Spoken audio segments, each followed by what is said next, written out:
¿Estás de acuerdo conmigo cuando digo que ser madre es una de las tareas más trascendentales que Dios nos ha confiado? ¿Sí?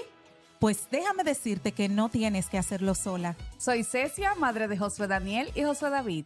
Soy Milka, madre de Fraimé, Lucas y Moisés. Soy Kaylee, madre de Estela y Noah. Y somos tres amigas, tres madres unidas por el mismo propósito. No podemos negar que la maternidad es tanto hermosa como retadora. Te invitamos a nuestra mesa, donde ponemos a un lado las diferencias y nos abrazamos y apoyamos mientras crecemos en este rol de la maternidad. Busca tu lápiz, prepara tu corazón. Esto es La Libreta de Mamá. ¿Te ha pasado que tu hijo, ese que hace algunos años corría a tus brazos y te contaba todo, de repente solo te responde con un sí o no? Parece que a tu casa ha llegado de repente un adolescente que explota frecuentemente y que solo quiere estar encerrado en su habitación. Hoy damos inicio a una serie que abordará la crianza en una de las etapas más abrumadoras, tal vez, en la vida de una madre, la adolescencia. Esa etapa de cambios, de emociones intensas, pero también de grandes oportunidades para seguir pastoreando el corazón de nuestros hijos y sobre todo seguir dependiendo de la gracia de Dios para que nos guíe en esta tarea. Y para esto, tal como hemos dicho en otras ocasiones, no podíamos ser nosotras, claro que no. Así que contamos con un invitado que estamos muy emocionadas de presentar. Personalmente le conocí hace unos 10 años cuando asistí a un taller del libro del que le hemos estado hablando por mucho tiempo, Cómo pastorear el corazón de tu hijo. Y ese taller para mí marcó un antes y un después en la visión que yo tenía de la maternidad y en lo que Dios quería de mí en este aspecto. Es padre, es esposo, es pastor. Él es Marcos Peña. Se te quedó algo. ¿Qué se le quedó? Abuelo. Ay, miren, señores, pero no hace 5 minutos estamos hablando de que tiene ¿cuántos nietos? 5 y medio. 5 y uno en camino. Y una en camino. Bienvenido, Pastor Marcos. Gracias, Qué gracias. placer y gozo sentimos al tenerle a usted para abordar este tema que muchas madres, usted sabe, le andan corriendo y que en verdad les trae pues mucha frustración. Sí, sí. La verdad es que una de las principales cosas que ocurren cuando se habla de adolescentes es que la mayoría tiene una visión de que eso que tú describías tiene que ser así. Y ahí ya empezamos mal. Yo no estoy negando que hay ciertas características particulares de los adolescentes, pero no significa que todos y cada uno tiene que ser así por obligación.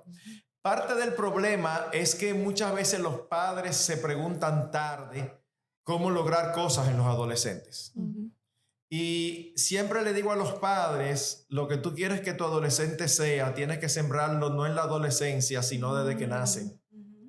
Claro, esto no significa que no hay esperanza, porque a veces cuando damos eso hay padres que dicen, ay, nosotros los que nos convertimos ya con hijos adolescentes, ¿cómo nos hacemos? Siempre hay esperanza, porque el Señor obra aún en adultos, siempre hay esperanza. Dios es un Dios de toda esperanza. Pero si nosotros tenemos hijos pequeños, no esperemos a que lleguen a la adolescencia para trabajar con ellos. Porque lo que queremos en la adolescencia se siembra en la niñez. Cuando yo tenía niños, mis niñas pequeñas, tuve 3 hijas, y me topaba con hermanos en la iglesia, con adolescentes dándoles serios problemas. Y en varios casos yo entendía que los padres no estaban haciendo todo el trabajo que debe hacerse y yo me acercaba a ellos para decirles, mira, a mí me parece que tú le estás dando demasiada libertad o que tú le estás permitiendo que te hable de una manera inadecuada. En muchas ocasiones la respuesta era, ay, sí, para ti es fácil porque las tuyas están pequeñas. Deja que tú llegues ahí para que tú veas. Bueno, yo no tenía forma de responder ese argumento, porque la verdad es que no habían llegado. Pero en mi interior yo decía, es que no tiene que ser así, porque si uno de antemano asume que ellos por naturaleza de la adolescencia van a ser rebeldes, se van a avergonzar de sus padres, no van a querer que sus padres estén en sus actividades, entonces ya nosotros tenemos parte de la batalla perdida, porque nosotros damos por sentado algo que no tiene por qué ser así. Y si ustedes me preguntan, mis hijas llegaron a la adolescencia, tuve que lidiar cosas diferentes de las que se lidian en la infancia y en la niñez, pero la verdad es que ratifiqué que yo tenía razón en que no tiene que ser así. No tiene que ser así. ¿Cómo tú, o usted, perdón, Tranquila. pudo, distinguir como desde antes de tener adolescentes y cómo usted pudo sembrar entonces desde chiquito? O sea, quizás hay muchísimas cosas, pero como un tip para nosotros que tenemos los chiquitos todavía que no han pasado a esa adolescencia para no tener que pasarlo igual. Mira, lo primero es que nosotros tuvimos una bendición del Señor.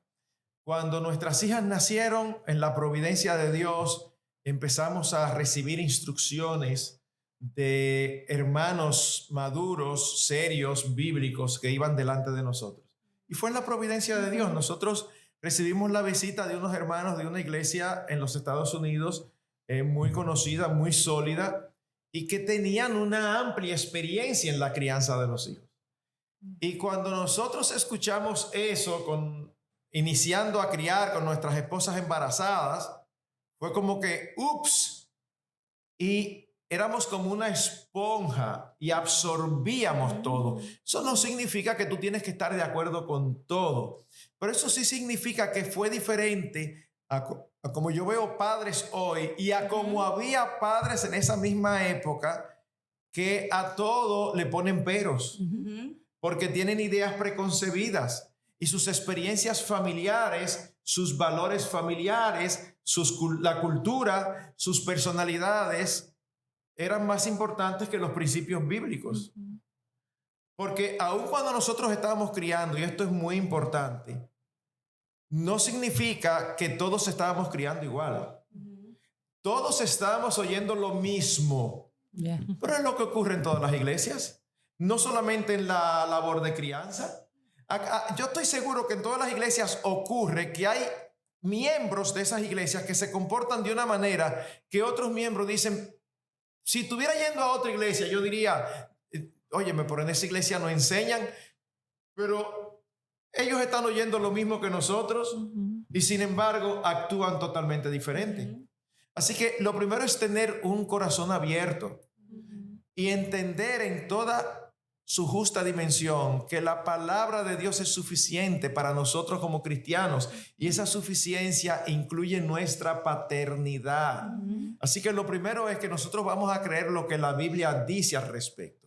Lo segundo es, vamos a nutrirnos de la palabra de Dios y de personas más maduras y más experimentadas que ya han estudiado y conforme a la palabra de Dios han educado.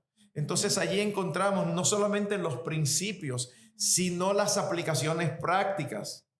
Porque nosotros no tenemos que saberlo todo. Para eso podemos aprovechar las experiencias de otros. Entonces, a mí me sorprende cómo muchos padres son capaces de leer, si son mujeres, de decoración, de cocina, si son hombres, sus libros de sus carreras, libros así de derecho o sobre todo de tecnología.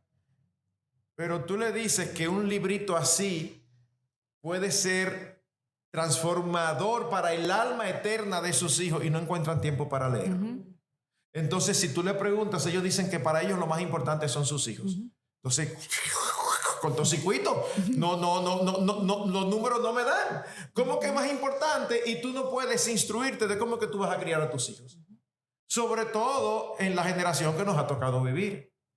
Entonces, hay muchísimos tips, muchísimos elementos. ¿Cuáles son una de las características asumidas por todos para los adolescentes? No que ellos son rebeldes. Bueno, y los infantes no son rebeldes.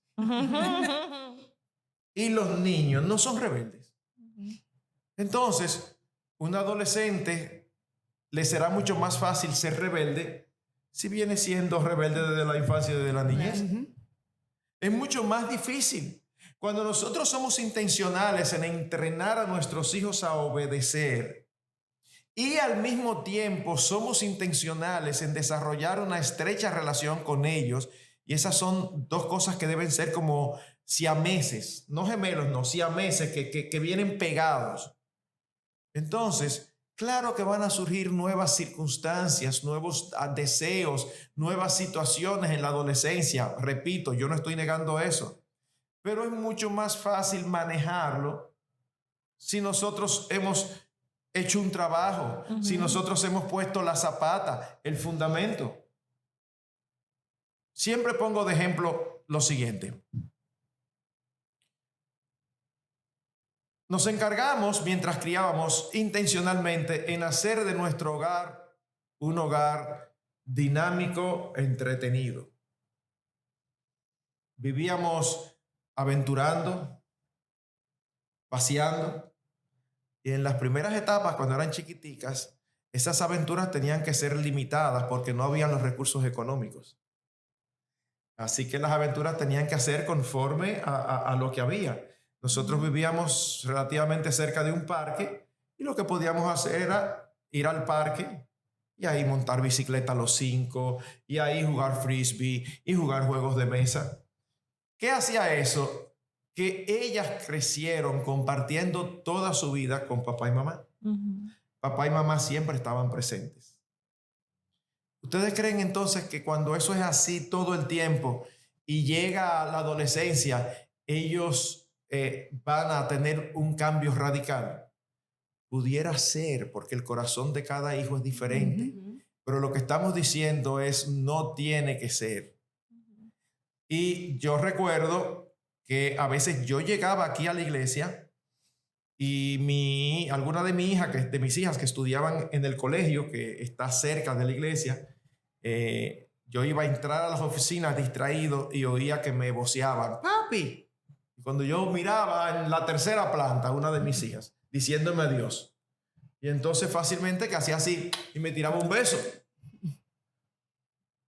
Pero es adolescente. Los adolescentes no hacen eso. Lo cómico era lo que sucedía. Que a veces sus propias amiguitas también. ¡Adiós, tío!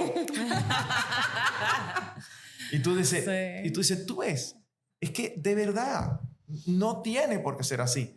Pero no es que crecen siempre en un hogar súper aburrido, y tristemente hay muchos hogares cristianos que son súper aburridos, que ahí nada más se trabaja, se habla de noticias, se ve televisión, lo que a los padres les gusta. Y se habla de lo que no pueden hacer en vez de hacer cosas que sí pueden hacer como familia. Hay lugar simplemente límites. Hay lugar para los nos.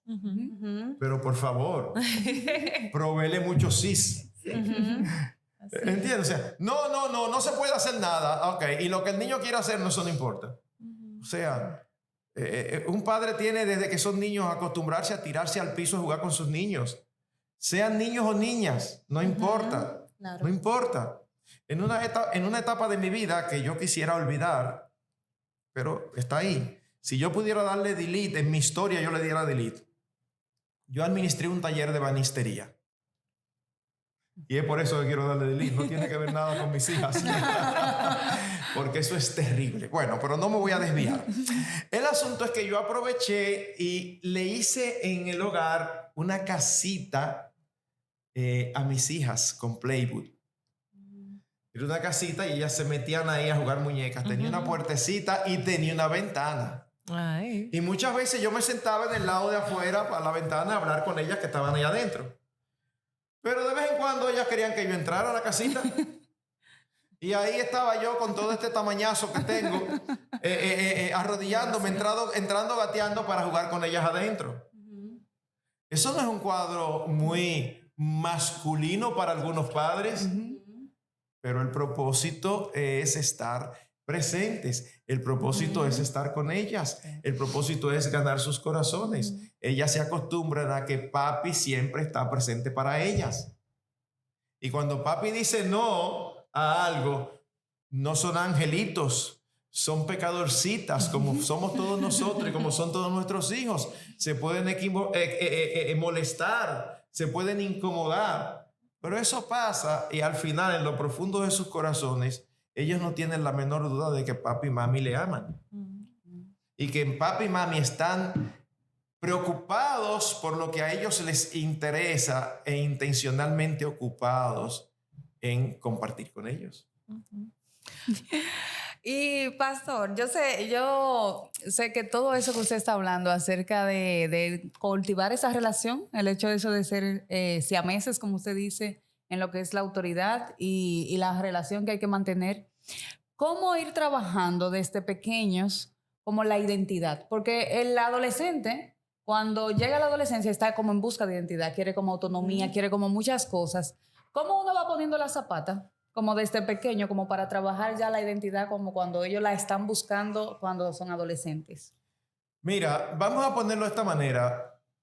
La identidad no necesariamente es lo que yo quiero ser.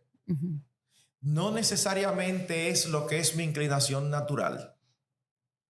Algunos padres sienten temor de usar la autoridad que Dios le dio porque dicen, wow, pero yo no quiero tronchar su estilo.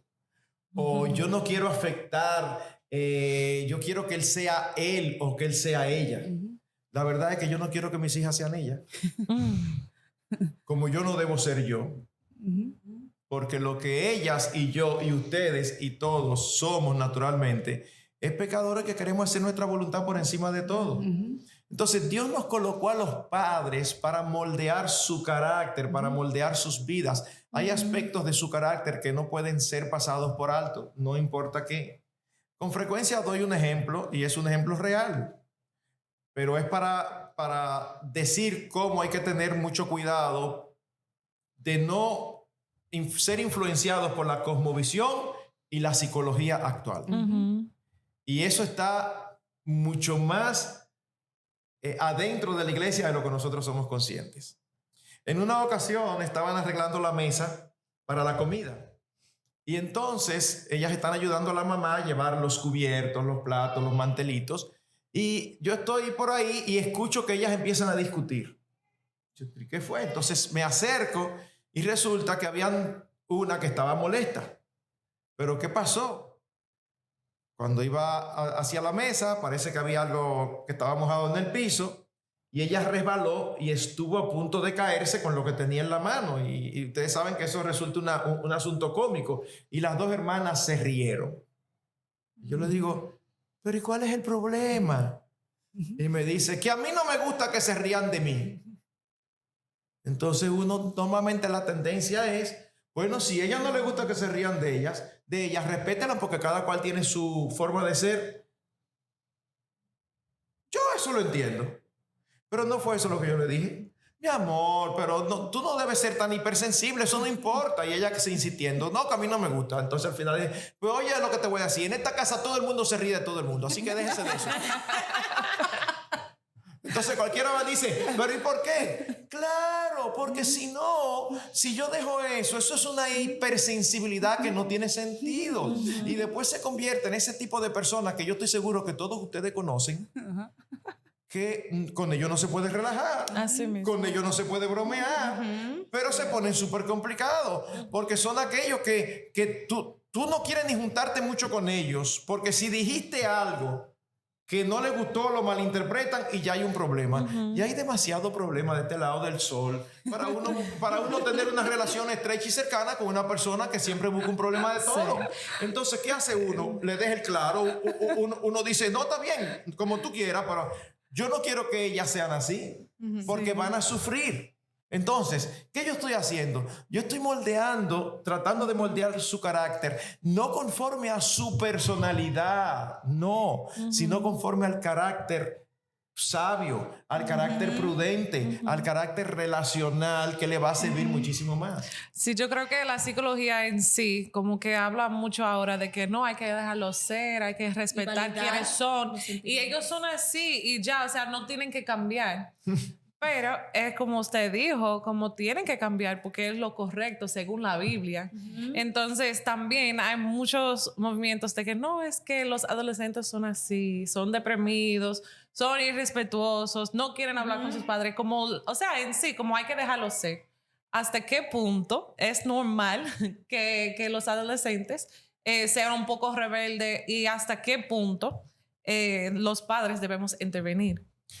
Mira, nosotros debemos pedirle al Señor que nos dé mucha sabiduría. Porque, primero, ¿hasta qué punto deben ser rebeldes? Hasta ningún punto. Hasta ningún punto. Es que las cosas no son como tú quieras. No importa si tú tienes 5 años, si tú tienes 10 o si tú tienes 16. No. Claro. Esto no significa que yo como padre te voy a tratar igual que si tú tuvieras 5 o que si tú tuvieras 10. No. Por ejemplo, de 1 a 5 años, duélale al psicólogo que le duela. De 1 a 5 años, cuando ellos preguntan por qué, no es conveniente que uno le diga por qué. Porque papá te lo dice, porque mamá te lo dice. ¡Ay, qué autoritario! No, es que en esa etapa la prioridad es que ellos aprendan a obedecer. Ya ellos pasan de la infancia, de 1 a 5 años, ya de 6 a 12, que sería la niñez, ya uno puede decirle, mira, mi hijo, por tal cosa, entendiendo que yo te estoy explicando para que tú entiendas, pero tu obediencia no está supeditada a que tú entiendas. Tú tienes que obedecer, entiendas o no. A ti no te queda de otra. Claro. Ahora, yo no voy a ser autoritario, yo voy a tratar de ayudarte. Entonces, cuando es el adolescente, uno va todavía un poquito más lejos. Al adolescente, si uno ha trabajado bien, uno debe de ser intencional en cambiar de una relación mayormente de autoridad hacia una relación de influencia. De manera que un niño de 5 años se viste de una manera inadecuada para ir el domingo al culto y uno le dice, no, mi amor, esa ropa no, pero que esa es la que yo quiero. Esa ropa no es para el culto. Ahora, un adolescente decide ponerse un pantalón de bolita con una camisa de rayita que no pegan. No, señor, eso no pega, quíteselo, pero así que a mí me gusta. ¿Sabe qué? Mi recomendación como padre, pues déjalo que vaya, que parezca lo que sea. ¿Tú sabes por qué? Porque tú tienes otras cosas mucho más trascendentales. ¿Dónde está escrito en la Biblia lo que pega? Yo no sé si me entienden, que nosotros a veces... Escoger las batallas. Exactamente. Nosotros a veces nos metemos en unos problemas con los muchachos innecesarios. Yo sé que esto que voy a decir puede ser conflictivo, pero a veces le digo a los padres, es que nos metemos en unos líos. Tú tienes una hija y tú no tienes problema con que use su aretico. Algunos hermanos tienen problemas. Usted tiene autoridad de decidir si sí o si no. Yo ni siquiera me estoy metiendo en eso. Lo que estoy diciendo es que si usted no tiene problemas, yo tampoco tengo problemas, y tiene 8 años y se quiere hacer un piercing aquí arriba, puede ser que uno como padre le diga, no, espérate.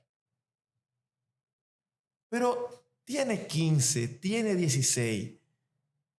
Tú estás trabajando con otras cosas. Yo le digo a los padres, ¿tú crees que realmente vale la pena tú tener un conflicto por eso? No, pastor, porque eso es mundano. Está bien, hermano, de verdad, no te me ofendas, pero yo quiero entender. Va subiendo la oreja. ¿Cuándo se convierte de lícito a mundano? ¿En qué parte de la oreja? O sea, de verdad, es que nosotros a veces tenemos costumbres evangélicas que no tienen razón de ser. Santidad al Señor. Sí, pero espérate que tú me estás dando una acrobacia, un salto acrobático para saltar de santidad al Señor a lo que tú entiendes que es santidad. Tú tienes que explicarme en el medio cómo aquí es santidad y más para arriba no lo es. Claro. Es así.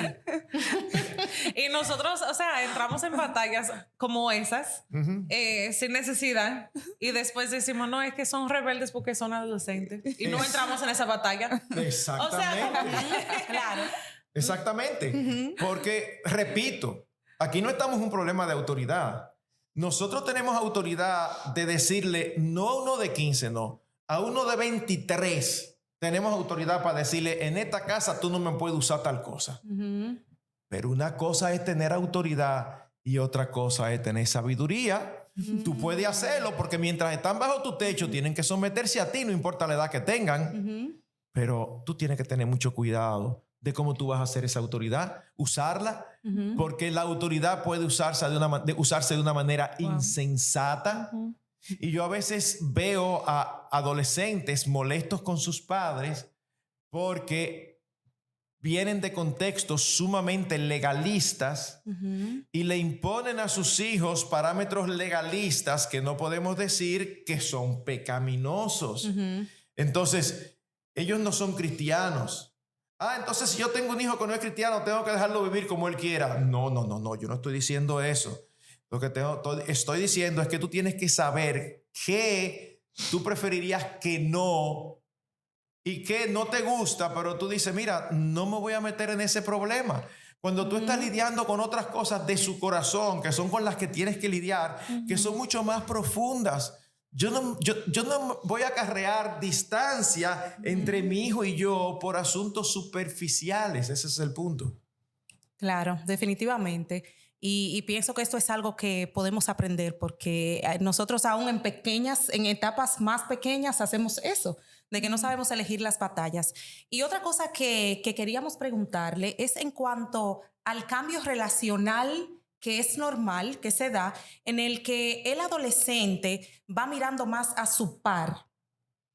Y muchas veces esa relación tan estrecha con los padres, donde le contaban todo y donde todo era lo que decía mami, pues poco a poco va bajando, tal vez, y esos pares se vuelven de mayor influencia. Algunas personas dicen que esto es parte normal y yo quisiera preguntarle hasta qué punto es normal.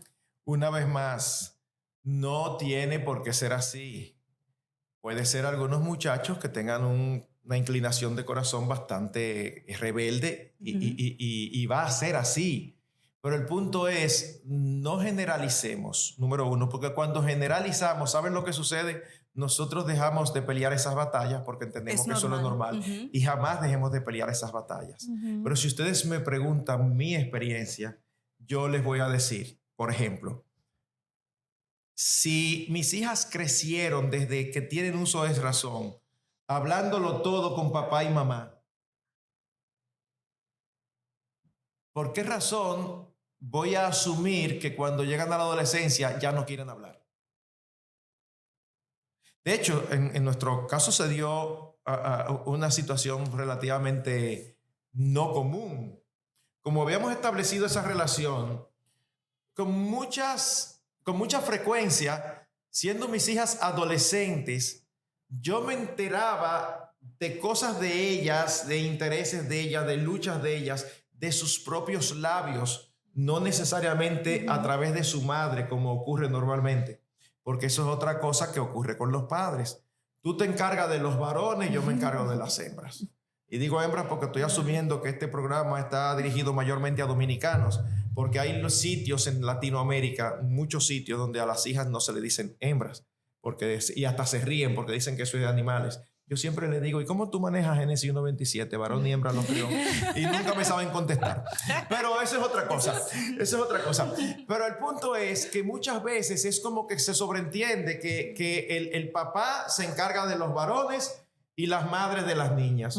Pero ¿dónde dice eso? Es que nosotros como padres somos responsables de nuestros hijos. No importa su género. Y las madres también.